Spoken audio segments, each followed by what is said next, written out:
Welcome back to Designing New Algorithms with Qiskit. This is episode 3, where we'll look at how to build more efficient circuits using approximate quantum compilation with tensor networks.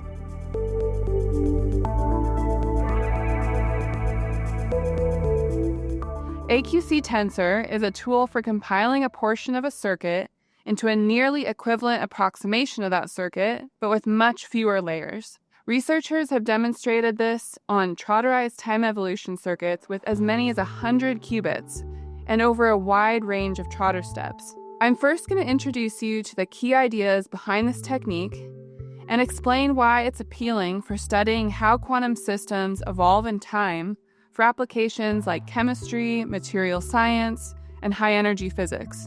Then Bryce will walk you through a coding demonstration of how to apply AQCTensor, which is available as a Qiskit add-on, to build a shorter depth time evolution circuit to study the Heisenberg model. We previously talked about important applications of modeling the properties of eigenstates of quantum systems like the ground state of a molecule or a lattice model.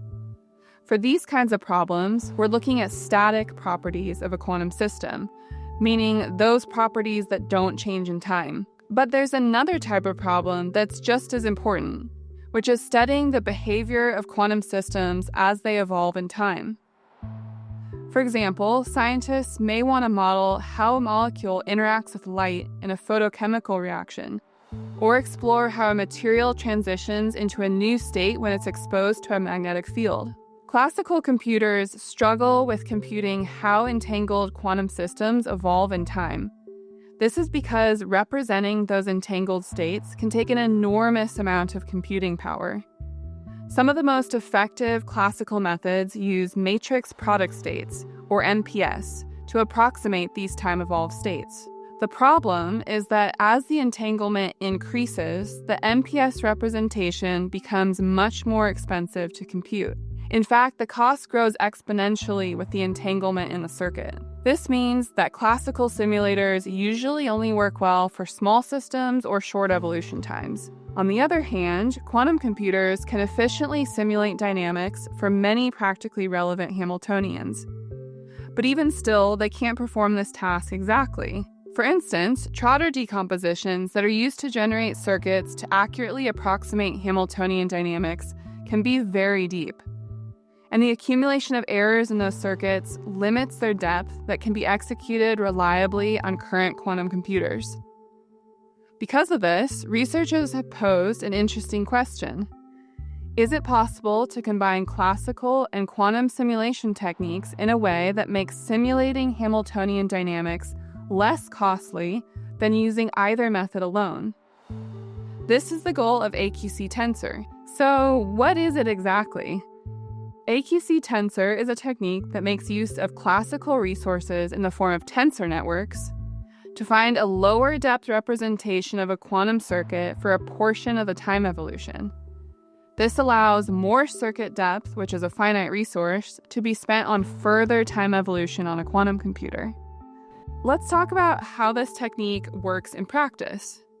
Suppose we want to study the evolution of a quantum system for some total time t. A standard approach is to prepare a Trotterized approximation of that evolution in the form of a quantum circuit. The challenge with this is that these circuits are often far too deep to run on today's hardware. If we find ourselves in this situation, here's an approach we can take.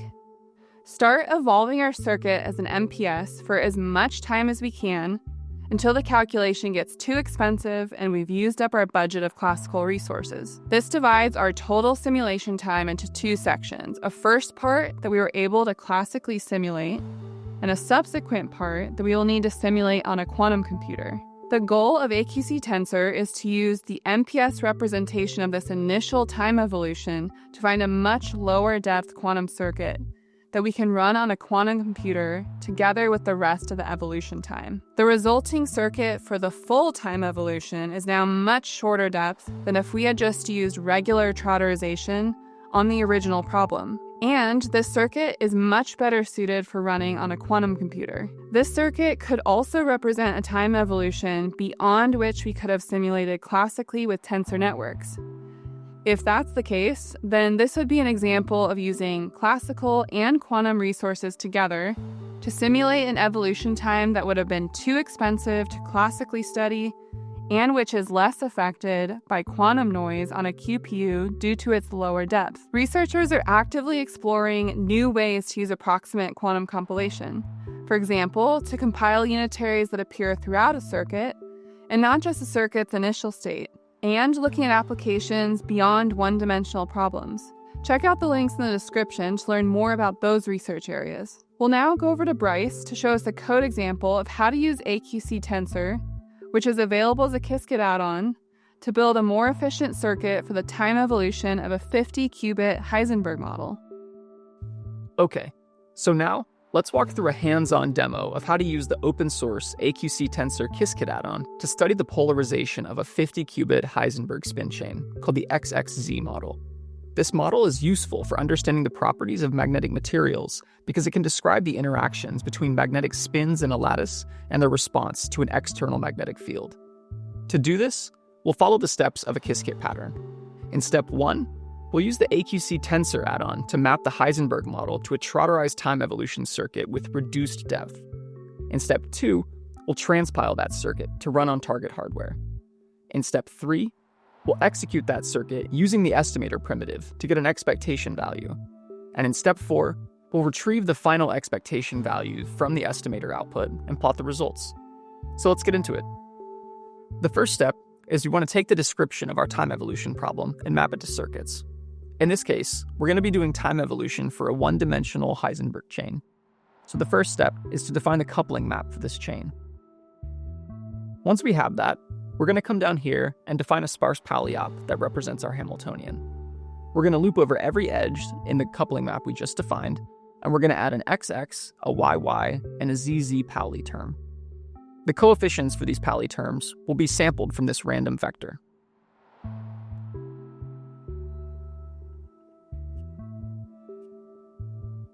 Next, we're going to use this helper function which I created for this demo. It's going to take in our Hamiltonian, the total time evolution that we want to evolve for, the number of Trotter steps for that time evolution, and how much of it we want to actually compress using AQC. The circuits it gives back are going to correspond to some of the circuits that Jen mentioned earlier. This full QPU circuit is going to represent the large time evolution that we want to simulate on a quantum processor. The AQC target circuit is going to be this initial portion of that time evolution circuit, which we can actually simulate using a matrix product state and then compress using AQCTensor. The remaining time evolution is what's left over after we compress this initial version. And this AQC initial guess circuit is our starting point for optimizing this target circuit into something smaller. Let's see what we mean by that. When we visualize the full QPU circuit, it looks something like this. It's doing time evolution for a total time of 0.4 with 6 Trotter steps. I've added a bunch of barriers here in the middle so that we can visualize the place that the initial portion ends and the remaining portion begins. This initial portion is what we're going to convert into a matrix product state and then try to compress using the AQCTensor add-on. The AQC initial guess circuit is a short circuit that we think is a good approximation for this initial time evolution. We're going to optimize the parameters of this circuit so that it becomes an even better approximation of this initial time evolution. And eventually, once we're confident that it's accurate enough, we can replace this large initial portion with this smaller circuit. To do this, there's a few things we need to set up first.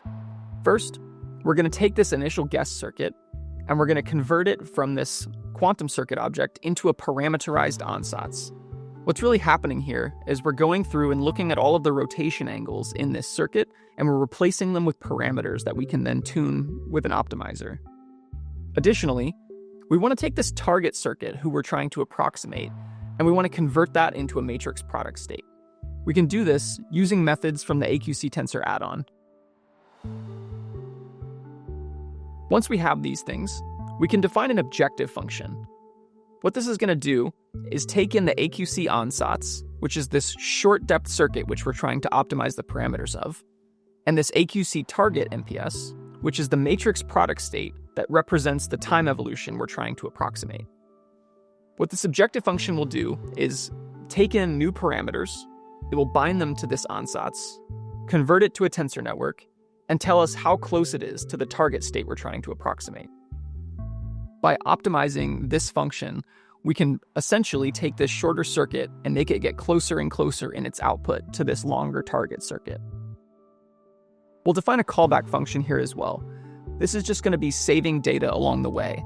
That way afterward, we can visualize how well our algorithm is performing as we continue to optimize further. Next, we're going to use this function, which is minimize from SciPy.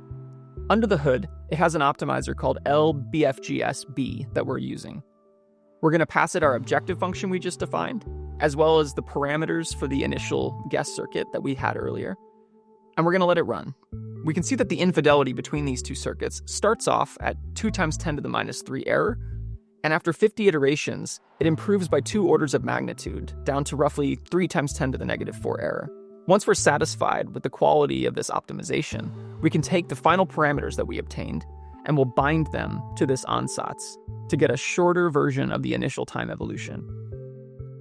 I'm also going to add in some barriers here before we append the remaining time evolution. This AQC final circuit is now giving the same time evolution that we had in the original full circuit, but the initial bit has been compressed into something shorter. Let's see what that looks like. Here we have the full circuit whose time evolution we want to approximate, where these barriers are sort of indicating the place where the initial time evolution that we're going to compress ends and the remaining one begins. And this is what we have now after using the AQTensor add-on. You can see that this initial portion is much shorter than it was before. Next, we want to define the observable that we intend to measure when we run this experiment on hardware. We'll use a Pauli ZZ observable right in the middle of the chain on qubits 24 and 25. The next step is we want to take these circuits and optimize them for execution on a quantum processor. In this case, we'll use the IBM Kingston processor. This generate preset pass manager method is going to take in the description of the backend we want to run on and the 2 circuits we intend to execute, and it's going to do several things. We want it to look for the best qubits on the device today and map our circuits onto those, and also change the operations within our circuit so that they're represented with the native basis gate set of that device. We're going to run 2 circuits on hardware, the original unshortened circuit, and the one we used AQC on to compress this initial time evolution. That way we can compare how much it helped. After transpilation, we can see that the original circuit that doesn't use AQC has a 2-qubit depth of 39. After applying AQC and transpiling the circuit, we've reduced the 2-qubit depth down to 27. For step 3, we want to take these transpiled circuits and execute them on quantum hardware. To do this, we're going to use some error mitigation options in the estimator. Let's go through these one at a time. First, we want to turn on circuit twirling. What this is going to do is randomly insert gates into our circuit. That way, on average, we can change the types of errors that affect our circuit into a version that's more palatable and easy to mitigate. Secondly, we want to apply something known as zero noise extrapolation. The idea here is that instead of running one circuit to measure an expectation value, we're going to run a couple, and for some of them, we're going to purposely increase the error that affects our circuit. The reason we do this is so that we can see how our answer deviates as error increases and try to extrapolate backwards toward having 0 error. The way we're going to increase error in this case is using something called gate folding. Next, we're going to turn on measurement error mitigation. This is going to do something called T-Rex, where essentially we're inserting random gates around the measurements and using that to average out some of the readout error that we might be experiencing. Finally, we're just going to set some more options to specify that we've turned on these different kinds of error mitigation and pass in the different parameters that we used. Down here, we're going to instantiate a Qiskit runtime primitive called the estimator, pass in our backend, and create 2 different jobs, one for the version of our circuit that was compressed with AQC, and one for the version that was not compressed with AQC. Next, let's take the output of our quantum computer and visualize how well our results came out. We know for this problem that the optimal answer is -0.588. We can see that using error mitigation, both AQC and the non-AQC circuit got pretty good results. but the AQC circuit did better by roughly an order of magnitude. And that's all there is to it. We've included several links in the description below, so you can access the full version of the demo shown, dive into the research behind the AQC tensor technique, and learn more about other Qiskit add-ons. Be sure to like and subscribe to the channel so you won't miss the next video in the series, where we'll see how to build shorter circuits for expectation value problems using operator backpropagation. Cheers.